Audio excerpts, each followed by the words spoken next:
The Pittsburgh Steelers have been under a microscope ever since the bitter end to their 2024 season. For general manager Omar Khan and his front office, the offseason was never about damage control. It was about setting a long-term foundation built on precision, not panic. The first major challenge came at quarterback.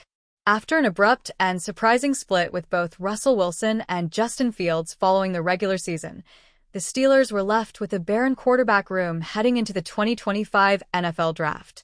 With no clear signal caller and several high-profile prospects available, many expected Pittsburgh to swing big. Instead, Khan and head coach Mike Tomlin stayed the course. It showed a level of restraint that didn't sit well with every fan or analyst.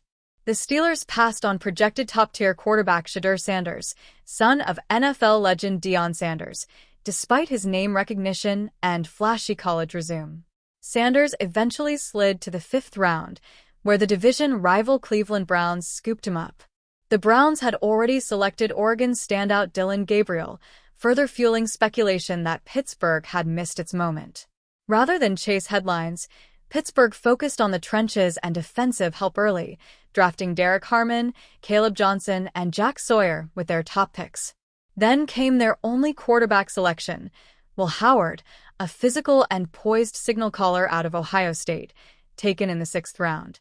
The Pittsburgh Steelers clearly made the best decision by passing on Shedeur Sanders. The pick raised eyebrows, if not outright criticism. Was this really the answer? Howard, while talented, wasn't the household name many fans had envisioned leading the next era of Steelers football. But now, just weeks into the 2025 training camp at St. Vincent College, the Steelers' plan is beginning to shine. Since the draft, Pittsburgh has overhauled the roster with elite talent, adding All-Pro quarterback Aaron Rodgers, cornerbacks Jalen Ramsey and Darius Slay, and several other veteran leaders. The presence of Rodgers has taken immense pressure off Howard, allowing him to grow the right way, learning behind one of the game's greatest, instead of being thrown into the fire. Meanwhile, in Cleveland, both Sanders and Gabriel are buried behind another familiar face, former Steelers quarterback Kenny Pickett. Neither rookie has taken meaningful first-team reps, and reports from Browns camp suggest a crowded and uncertain future at the quarterback position. Pittsburgh, by contrast, is thriving. The quarterback room is stable. The locker room is experienced. And the 6th-round flyer on Will Howard is beginning to look like a well-calculated investment rather than a desperation move. The Steelers didn't follow the hype, they followed their board. And while it wasn't the flashy decision on draft night, it's becoming clear that Pittsburgh's patience, strategy, and refusal to reach for a quarterback are all paying off. The fruit of their labor is ripening, and the rest of the league is starting to take notice.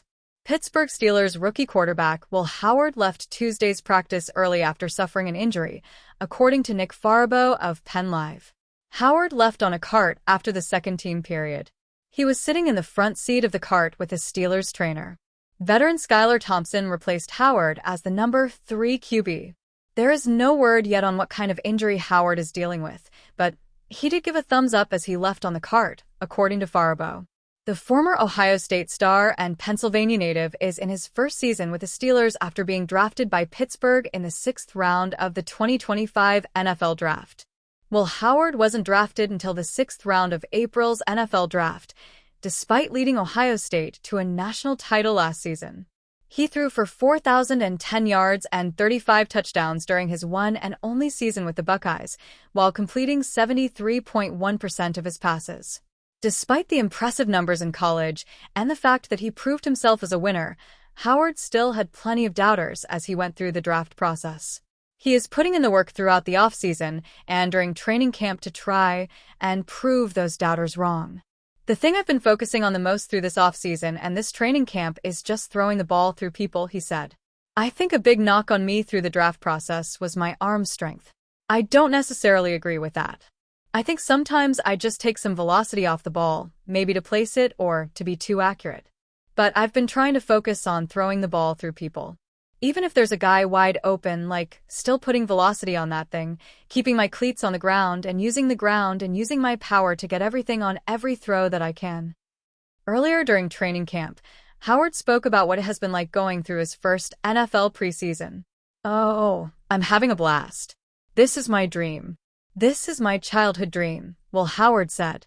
So I'm trying to remember that every day while also keeping it a business and taking care of business and executing. But at the end of the day, man, it's fun. It's football. It's playing the game I've been playing since I was 7 years old, and I'm loving it. So it's a blessing to be here, and I'm trying to treat it as such.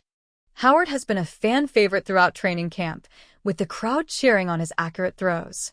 There have also been some fans sporting Will Howard Ohio State jerseys, and he has signed a number of them. I feel like I've been received really well from the fans. I'm really thankful to be here, a part of Steeler Nation, Howard said. It feels like it's split 50-50 between Buckeyes fans and Penn State fans. But it's fun. It's awesome. Micah Parsons might have an idea of where he would like to go, if he can facilitate a trade from the Dallas Cowboys. He would like to go back closer to home.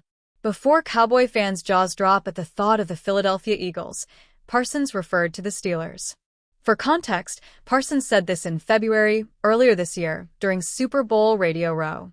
CBS Sports' Bryant McFadden asked if Parsons rocked with the Steelers logo, and it took off from there. "This ain't a bag logo, Micah," McFadden said. "That ain't bad, right? You rock with the Steelers?" "Yeah, I do," Parsons responded. "I said if I ever return home, it's going to be Pittsburgh.